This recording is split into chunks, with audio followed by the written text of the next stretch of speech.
E si që nga në këto punët e festivaleve, mi ke vjedhur votat, mi vodhi votat, shkoj bleu votat, ndërsa ne mendojmë që Radio Televizioni Publik Shqiptar organizon festivale, të cilat janë shumë domethënëse për popullin tonë, që vlerësohen artistët vërtet për kontributin që ato japin.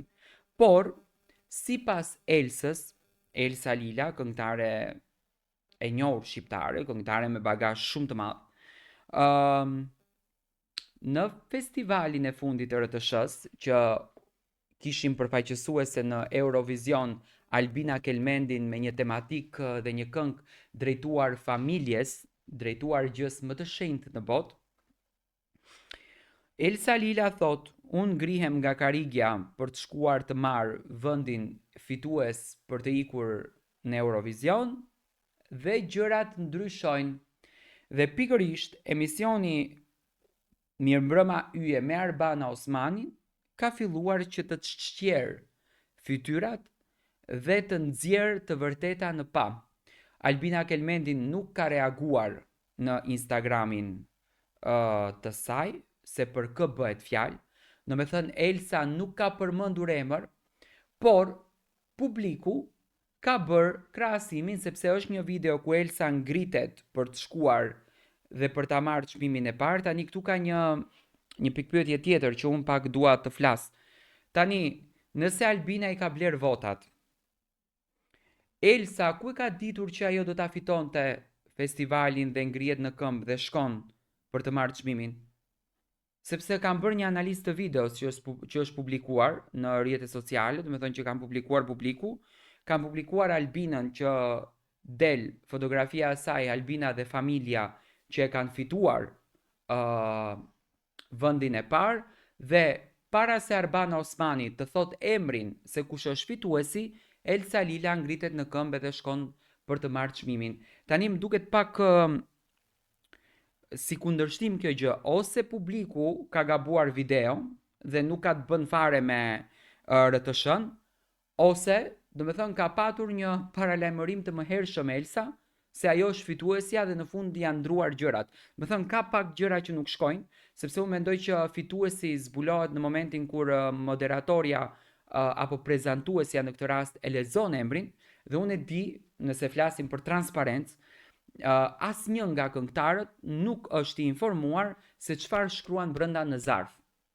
Dhe për të ngritur para se prezantuesja ta thotë emrin, për t'u bërë gati për t'u ngjitur në skenë, do të thënë i bie që ti ke një fotografi të mëhershme se si qëndron puna. Do të thënë kjo është, unë bazohem në atë që unë e kam parë, qofsha edhe gabimun, le të më kundërshtojnë, as pak nuk është problem.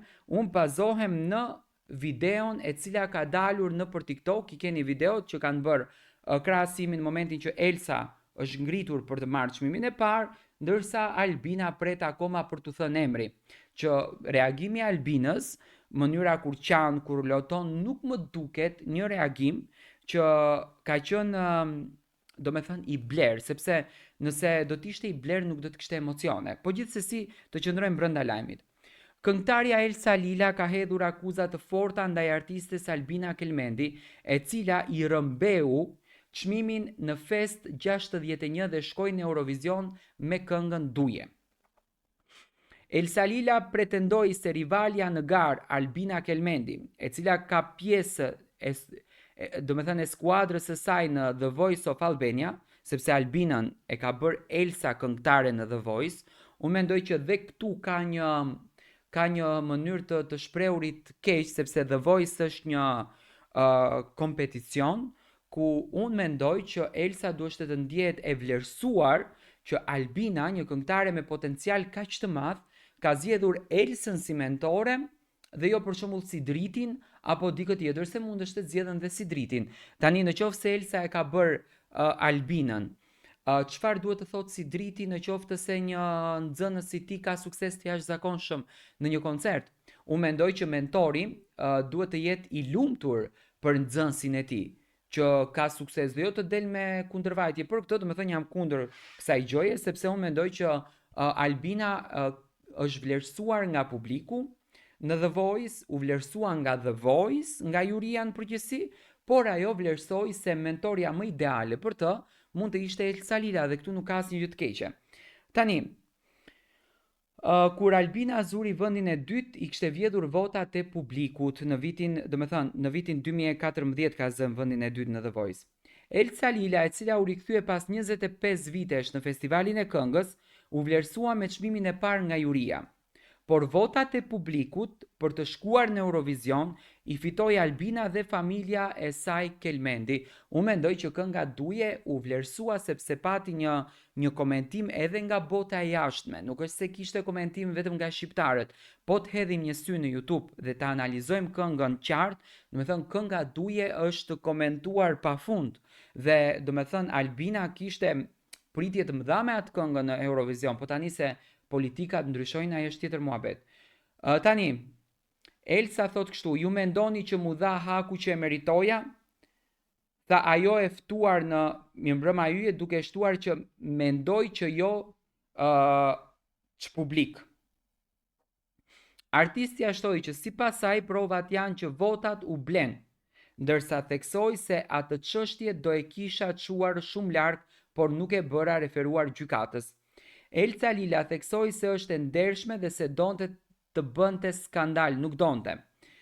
Teksa shtoi se Albina Kelmendi, duke mos ju referuar drejt për drejt me emër, e bëra në vitin 2014 me duart e mia. Do të thënë Elsa nuk ka përmendur emër, por nga fakti që e shpjegon se çka ka bë, do të thënë kuptohet se për kë flitet. Me diturinë time dhe me artin tim i njëjti person. Të kenë pa kujdes nga gjykatat sepse funksionojnë këtu në Shqipëri kur duan. Hakmarrja është një pjatë që servitet e ftohtë, thot Elsa. Por gjithsesi Elsa vazhdon. 2 vjetresht janë abstanca për të kuptuar që të vëshoja nuk është ambienti im. Ju mendoni që mu dha haku që meritoja, thot Elsa.